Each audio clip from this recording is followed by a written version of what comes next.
এই পৃথিবীতে কেউই কারোর জন্য থেমে থাকে না। এই পৃথিবীতে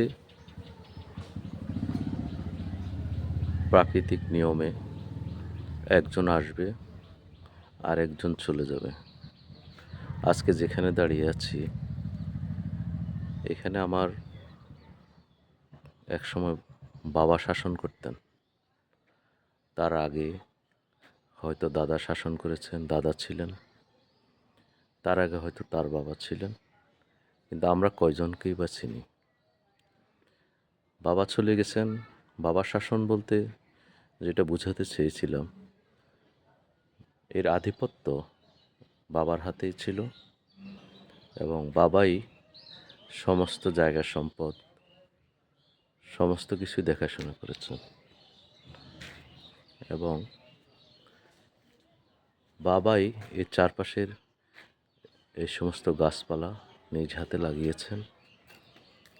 বাবার হাতের লাগানো গাছগুলো আজও দাঁড়িয়ে আছে, ফল দিয়ে যাচ্ছে নিঃস্বার্থভাবে, কিন্তু বাবা নেই। এই আম গাছগুলো প্রতি বছর আম দিয়ে যাচ্ছে, ফল দিয়ে যাচ্ছে, আমরা তা ভোগ করছি। এই নারকেল গাছগুলো ফল দিয়ে যাচ্ছে, আমরা তা ভোগ করছি। কিন্তু যিনি পরম যত্নে এই গাছগুলো লাগিয়েছিলেন এবং এর রক্ষণাবেক্ষণ করেছেন, আজ তিনি নেই। আজ আমরা এর ফল ভোগ করছি।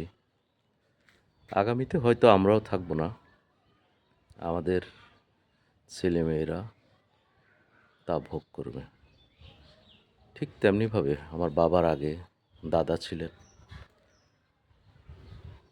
দাদার আগে তার বাবা ছিলেন। এভাবে অনেকেই এর রক্ষণাবেক্ষণের দায়িত্ব ছিল, কিন্তু আজ কেউই নেই। আমাদের সকলকেই এভাবেই ক্রমান্বয়ে চলে যেতে হবে এবং পুনর্জীবন ঘটবে। যে সময়টুকু আমরা দুনিয়াতে আছি, সেই সময়টাকে আমরা প্রপার ইউটিলাইজ করতে হবে এবং মরে যাওয়ার পর যাতে আমাদেরকে জীবিতরা মনে রাখতে পারে এমন একটি কাজ করে যেতে হবে। এটাই প্রাকৃতিক নিয়ম। সবাইকে ধন্যবাদ।